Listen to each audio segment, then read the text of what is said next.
বেনারস, কাশী বা আনুষ্ঠানিক নাম বারাণসী। এই শব্দটির নাম উচ্চারণ করলেই যেন গঙ্গার ঘাট, ধূপধুনোর গন্ধ, মন্ত্রোচ্চারণ আর ঘণ্টার নিনাদ একসঙ্গে মনোজগতে প্রতিধ্বনিত হয়। এই প্রাচীন নগরী শুধু একটি শহর নয়, এক চিরন্তন তীর্থক্ষেত্র, যেখানে ধর্ম, দর্শন, মৃত্যু ও মুক্তি এক অদ্ভুত সুরে মিলেমিশে থাকে। গঙ্গার আঁচল জড়িয়ে থাকা এই ভূমিতে প্রতিটি গলি, প্রতিটি সিঁড়ি যেন এক একটি অদৃশ্য মন্দিরের পথ, আর প্রতিটি প্রভাত ও সাঁঝ যেন এক নতুন করে শুরু হওয়া আরতির মুহূর্ত। কাশী বিশ্বনাথ মন্দিরের নাম উচ্চারিত হলেই বারাণসীর ধর্মীয় আধ্যাত্মিক পরিমণ্ডল যেন এক কেন্দ্রীভূত আকর্ষণ বলয় পেয়ে যায়। মহাদেব এখানে বিশ্বনাথ, বিশ্বনিয়ন্তা হিসেবে বিরাজমান। বেনারস, বারাণসী বা কাশী ভারতের অন্যতম প্রাচীন আধ্যাত্মিক শহর, যা উত্তরপ্রদেশে গঙ্গার তীরে অবস্থিত। জগতের মধ্যেই যেন অন্য এক জগৎ হিন্দুদের এই পবিত্র শহর। এটি শিবনগরী নামেও পরিচিত। দ্বাদশ জ্যোতির্লিঙ্গের অন্যতম ধাম এটি, যেখানে দেবাদিদেব বাবা বিশ্বনাথ নামে অবস্থান করছেন। শহরের হৃদয়স্থলে দাঁড়িয়ে থাকা এই মন্দিরের চারপাশে ঘনিয়ে থাকে অসংখ্য সরু গলি, দোকান, ভক্ত ও সন্ন্যাসীর ভিড়। তবু সেই কোলাহলের ভেতরেও এক গভীর নীরবতা স্রোত বয়ে চলে। সোনালি শিখর, মন্দির চত্বরে ভক্তদের আরতি, হর হর মহাদেব ধ্বনিতে মুখরিত পরিবেশ, সব মিলিয়ে এখানে ঈশ্বর যেন একেবারে স্পর্শযোগ্য হয়ে ওঠেন। বিশ্বনাথের পাশেই মা অন্নপূর্ণার মন্দির, যেন কাশীর অন্তরে অন্নের আকারে কৃপা ও করুণার অবিরাম উৎস। অন্নপূর্ণা দেবী কেবল ভাত ডাল বা ভোগের দেবী নন, তিনি মানুষের জীবন ধারণের মৌলিক প্রয়োজনকে পবিত্রতায় রূপান্তরিত করেন। অন্নপ্রসাদের সারি, ভক্তদের বিনম্র দৃষ্টি, জয় মা অন্নপূর্ণা উচ্চারণ, এসব মিলিয়ে মনে হয় ক্ষুধা যেন এখানে ধর্মের ছায়াতেই আশ্রয় পায়। বারাণসীর ধর্মীয় মানচিত্রে কালভৈরবের উপস্থিতি এক কঠোর অথচ স্নেহময় প্রহরীর মতো। কাশীর কোতোয়াল বলে পরিচিত ভগবান কালভৈরবের মন্দিরে ঢুকলে এক অদ্ভুত গুরুগম্ভীর আভা অনুভূত হয়। মনে হয় শহরের সব ভয়, বিপদ, অপশক্তি যেন এই দরজায় এসে থমকে দাঁড়ায়।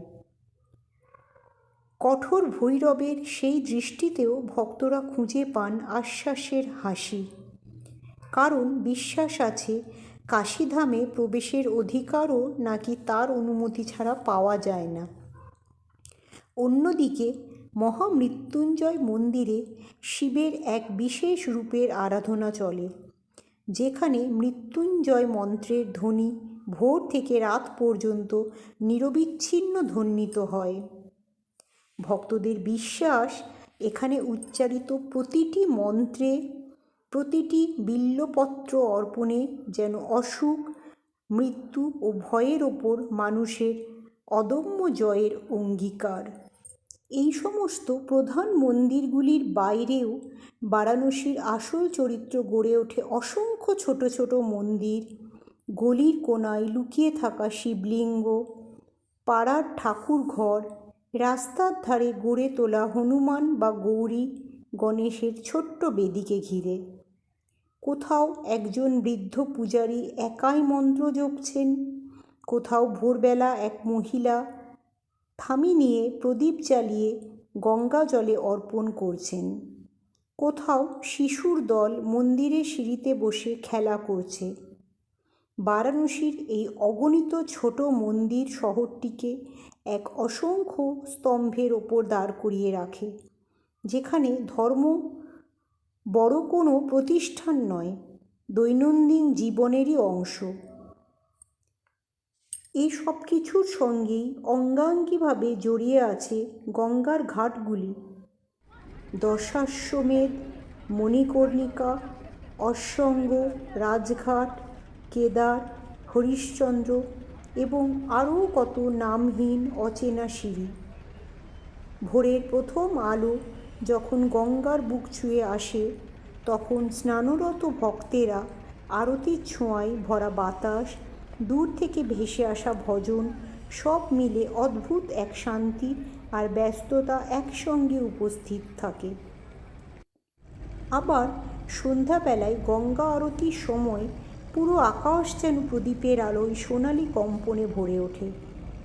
সুশৃঙ্খল ভঙ্গিতে দাঁড়ানো পুরোহিতদের হাতে জ্বলন্ত আরতির থালা, শঙ্খধ্বনি, ঘণ্টার নিনাদ, গঙ্গা মাইয়া কি জয় ধ্বনিতে মুখরিত ঘাট, এসব দৃশ্য একদিকে যেমন দর্শনীয়, অন্যদিকে তেমনই গভীর ভক্তির আহ্বান।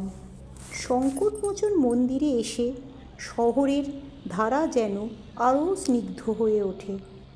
এখানে ভগবান হনুমান সংকটমোচন, সকল অশুভ শক্তি, দুঃখ ও মানসিক অস্থিরতা থেকে রক্ষাকারী। ভজন, কীর্তন, হনুমান চালিসার সম্মিলিত সুরে এখানে সন্ধ্যাবেলা এক গভীর অন্তর্মুখী পবিত্রতা ছড়িয়ে পড়ে। ভক্তরা কেউ প্রসাদ দিচ্ছেন, কেউ প্রার্থনায় ডুবে, কেউ শুধু নীরবে বসে মন্দির চত্বরে সেই শান্ত বাতাসে শ্বাস নিচ্ছেন। সব মিলিয়ে সংকটমোচন যেন কাশীর হৃদয়ে এক আশ্রয়দায়ী ছায়াতরু। তুলসী মানস মন্দির বারাণসীর ভক্তিময় সাহিত্যিক ঐতিহ্যের এক জীবন্ত স্মারক।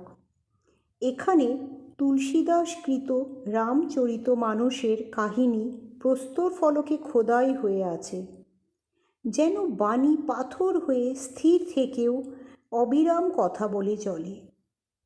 মন্দিরের ভেতরে রামনাম, ভজন, পাঠ, শিশু বৃদ্ধ সকলের জপের ধ্বনি মিলেমিশে এক মৃদু অথচ শক্তিময় সুর সৃষ্টি করে। এই মন্দিরে প্রবেশ করলেই মনে হয় শব্দ ও শিলার মধ্যবর্তী সেতুবন্ধনে ভক্তি নিজেই এক সাহিত্য, আর সাহিত্য নিজেই এক উপাসনা হয়ে উঠেছে।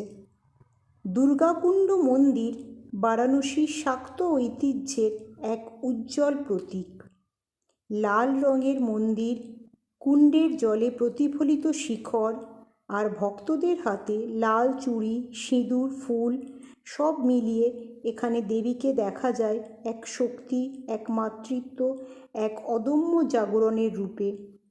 দেবী দুর্গার আরতির সময় ধূপের ধোঁয়া, ঢাকের তালে তালে উচ্চারিত মন্ত্র আর ভক্তদের একমুখী দৃষ্টি মিলিয়ে সৃষ্টি হয় এক আগুনময় আধ্যাত্মিক পরিবেশ, যা একই সঙ্গে ভয়ঙ্কর ও স্নেহময়। বিশ্বাস করা হয় যে শিবনগরী কাশী বা বারাণসী প্রলয়কালেও বিনষ্ট হয় না, কারণ স্বয়ং ভগবান শিব নিজ ত্রিশূলের ওপর এই নগরীকে স্থাপন করেছেন। তাই এই নগর মর্ত্যলোকে বিরাজ করলেও প্রকৃতপক্ষে মর্তের ওপরে সাক্ষাৎ শিবলোক। আর ত্রিশূলের ত্রিফলার ওপর এই নগরী তাই তিনটি খণ্ডে বিভক্ত হয়ে বিরাজমান, যথা কেদারখণ্ড, বিশ্বেশ্বর খণ্ড ও ওঙ্কার খণ্ড। হিন্দু বিশ্বাস অনুযায়ী কাশীতে মৃত্যু হলে মোক্ষ লাভ হয়।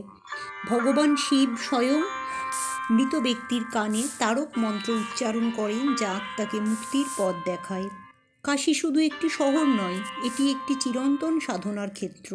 সরু গলি, ঘণ্টার ধ্বনি, বেলপাতা, ধূপের গন্ধ সব মিলিয়ে এক অপার্থিব পরিবেশ সৃষ্টি করে।